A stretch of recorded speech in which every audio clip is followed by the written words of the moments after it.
Welcome everyone. So now we have completed different topics in chapter number 3, chemical reactions and equation from class 10th. Okay. So we have completed, we have seen what is a chemical reactions, writing a chemical equation, and already about how to balance a chemical equation. And we have seen different types of a chemical reactions like combination, displacement, double displacement, and etc. Okay. And we have also seen what is the endothermic and exothermic process, rate of a chemical reactions. Okay, so the oxidation and reduction. Okay, so this many topics we have covered in our videos, okay, from this lesson. So please go and check out my description box for all the links related to this lesson. All right, now today we shall start about corrosion. So what is corrosion? Okay, so what is corrosion? Let's see the definition of the corrosion. Okay, so corrosion is the deterioration of metal as a result of a chemical reaction between it, metal, and the surrounding environment. So basically, this is a damage happens to the metal. Okay, that means when a metal reacting with the surrounding environment, like in surrounding environment we have moisture, acid, rain, air, all the things. Okay, so when the metal react with all these substances, a damage happens to the metal, and through the different chemical reaction taken place between metal and these things like moisture, acid, air, etc., water. So this is called as a corrosion. Okay, like rust is one of the best example of the corrosion. Okay, rusting of metal. So this is an example of the corrosion. And now I hope you all have understood about the definition of the corrosion. Okay, now let's understand about this activity. Okay, so for performing this activity we need apparatus like 4 test tube. These are the 4 test tube required. 4 small iron nails, rubber cork, this is a rubber cork, and these are the 4 small iron nails, etc. Okay, and the chemicals we have required: anhydrous calcium chloride. Okay, anhydrous calcium chloride means this is a formula for calcium chloride is CaCl2. Okay, and anhydrous means this calcium chloride doesn't contain any water. Okay, oil, boiled water, etc. Now let's see the procedure. We have to place 4 test tubes on test tube stand. So these are the 4 test tube which we have to keep it in the test tube stand. Take some boiled water in one test tube and put an oil layer on it. So here in test tube number 1 we have to take boiled water, and above the boiled water we have to put a oil layer. Alright, and in the take some salt water in the second test tube. So this is the second test tube which contains salt solution.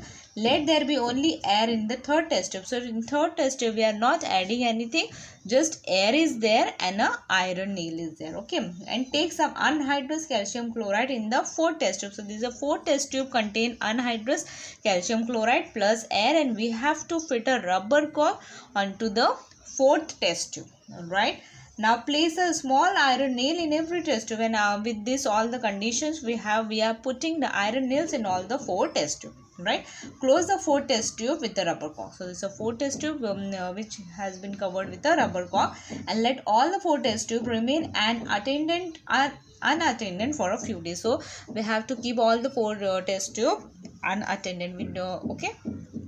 So now observe all the 4 test tube after a few days. What did you find? Which test tube had the nail as before? So here after few days we have to take observation of this 4 test tube, and what did you find? We have seen the nature of the iron nail has been changed, which has before. Okay, which test tube had the nails as before? So in none of the above test tube had the nail as before. The iron nail has been changed in all the 4 test tube. Okay, so both water and air are necessary for the rusting, like here water, air, salt solution, and this. So okay, so the rusting process takes place rapidly in the presence of a salt. So in second test tube in which salt solution and iron nail is there, so the rusting has been faster into the salt solution. Okay, so all the 4 iron nail has been rusted. So have you seen the effect of redox reaction in your everyday life? The new vehicles, so these are the examples of the redox reaction in our daily life, so the new vehicles look very shiny, okay, and on the contrary old vehicles, they look dull. Why? Because they are reacting with the surrounding environment, like rain, air, water, and all the things, okay.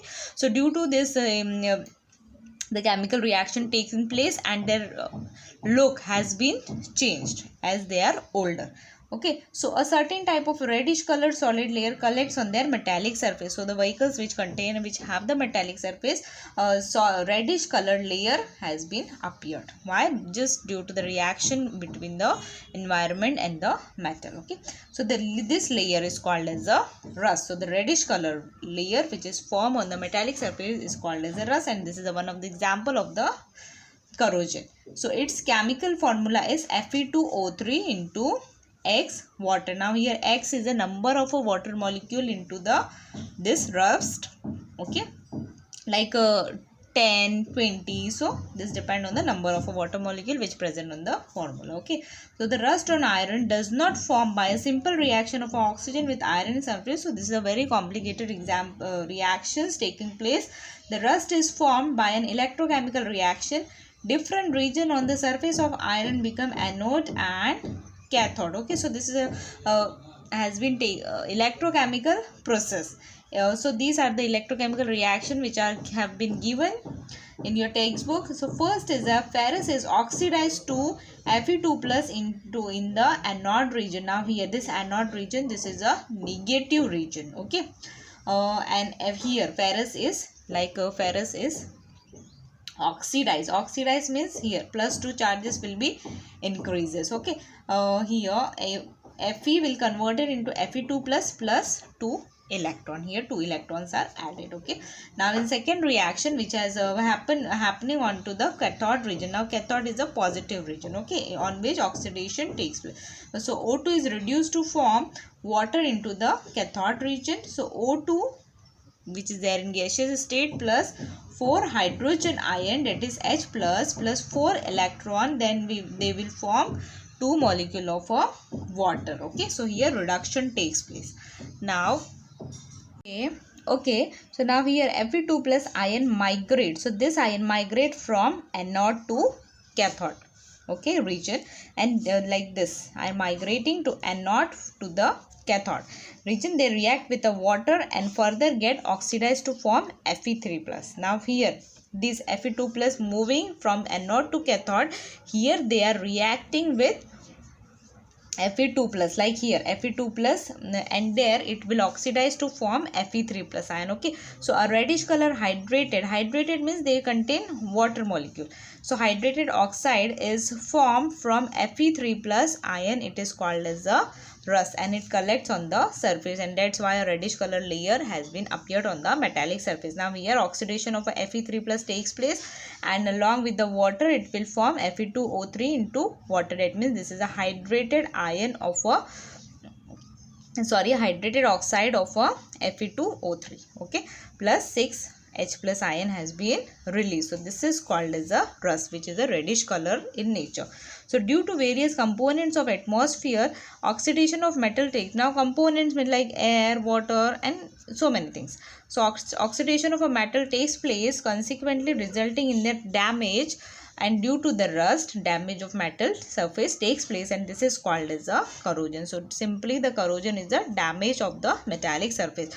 So iron rust and a reddish colored layer is collected on it. This is corrosion of iron, and corrosion is very serious problem. We are going to study about it in the next chapter. So corrosion causes damage to the metallic surface, so that's why it is very serious problem to the metals. Okay, now here one more topic is there from this lesson, that is rancidity. So let's understand about it.